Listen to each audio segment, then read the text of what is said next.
Assalamualaikum warahmatullahi wabarakatuh. Eh,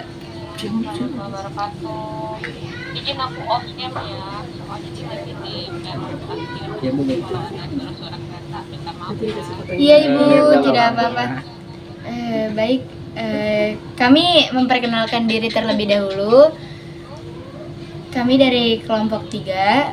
Saya Sylvia Febrianti Rahman. Saya Alia Sobiha Yuniarti. Saya Lutfi Ismawana. Saya Renal Mulka Devi. Saya Raisa Zahra. Saya Revalino Gustiar.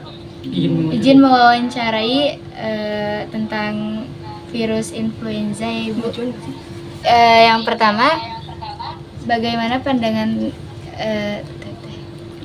Dokter aja. Bagaimana pandangan dokter terhadap virus yang memang telah menjangkit beberapa orang? Virus influenza maksudnya. Virus influenza maksudnya. Mohon maaf.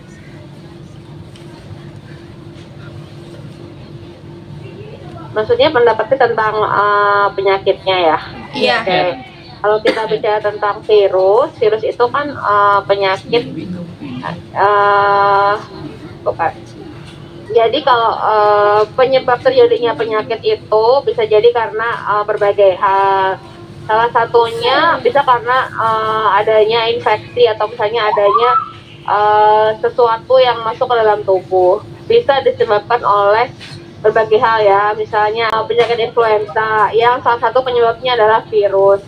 Kalau kita bicara tentang virus, berarti kita harus tahu dulu sifat-sifat dari virus ini seperti apa gitu. Dia akan bisa berkembang biak kalau menempel pada Pada inang ya? bisa pada inang atau pada organ yang hidup gitu. Jadi kalau misalnya dia menempel pada benda mati gitu ya, dia nggak akan bisa berkembang biak. Misalnya nih orang lagi kena influenza, terus dia habis pegang hidung misalnya ya, mungkin saja di dalam hidungnya itu kan ada kuman gitu, terus nanti dia pegang benda lain, misalnya pegang benda lainnya benda yang mati, misalnya belas atau cangkir gitu ya. Iya. Nah kalau dia nggak dipegang lagi sama orang lain, dia tidak akan bisa hidup di dalam, tidak akan bisa berkembang biak kalau menempel pada bukan benda hidup lagi gitu. Tapi kalau misalnya si gelasnya itu kemudian dipegang sama orang lain, nah orang lainnya juga tanpa sengaja kemudian memegang jalan masuk untuk virusnya, itu bisa jadi perpindahan virus. Nah virus ini macam-macam cara penyebarannya, ada yang bisa melalui udara, ada yang bisa melalui biasanya kalau virus sih penyebarannya melalui udara ya, jarang yang melalui makanan. Kalau melalui makanan atau misalnya masuk ke dalam saluran pernapasan atau misalnya masuk ke dalam saluran mulut tanpa disengaja, biasanya karena bakteri. Tapi kalau virus biasanya menular melalui udara atau droplet atau percikan dari sesuatu yang dipancarkan ke makhluk lain atau ke orang lain. Seperti itu kira-kira tentang penyebaran virus. Nah kalau misalnya ditanya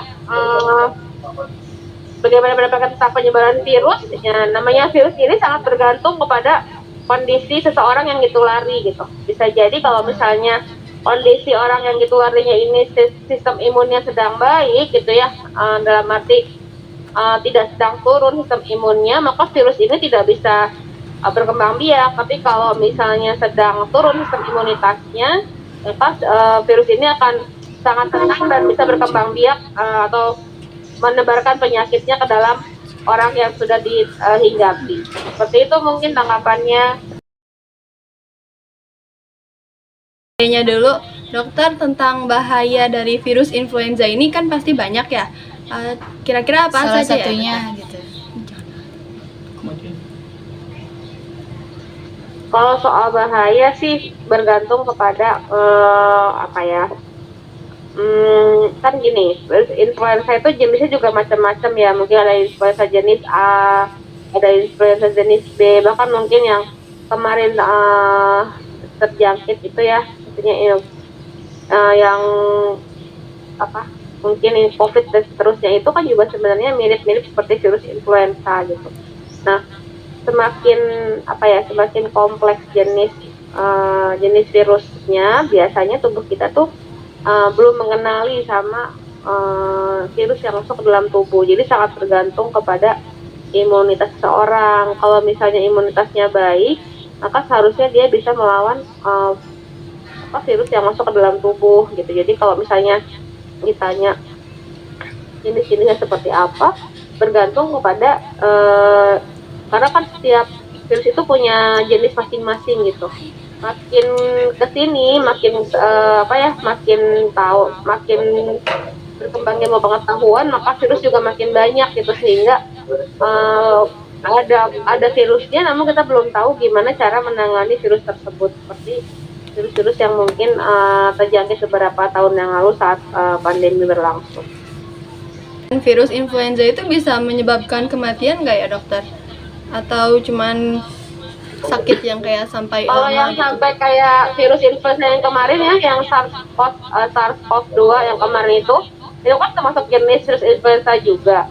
Itu bisa menyebabkan kematian karena tadi ya, efeknya itu yang dia serang adalah organ yang vital yang berhubungan sama asupan oksigen. Jadi biasanya dia menyerangnya di organ paru-paru. Sementara kan mungkin teman-teman tahu ya, kalau paru-paru itu organ yang harusnya tidak boleh terganggu.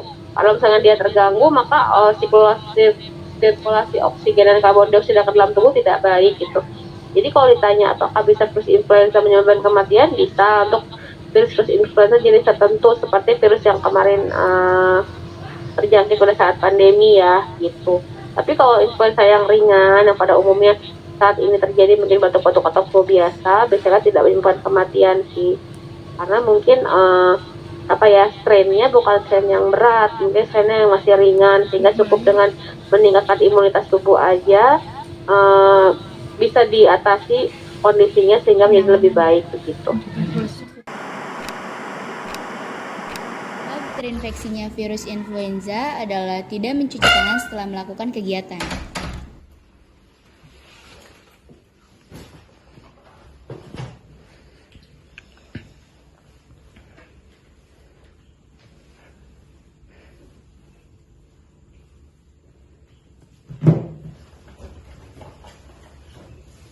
Bentar.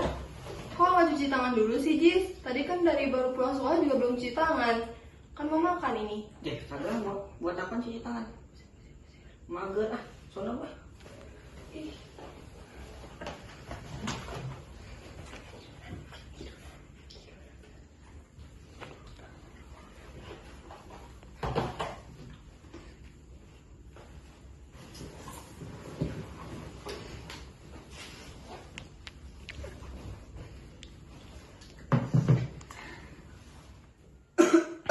Cara mengobati virus influenza adalah dengan meminum obat serta tidur yang cukup.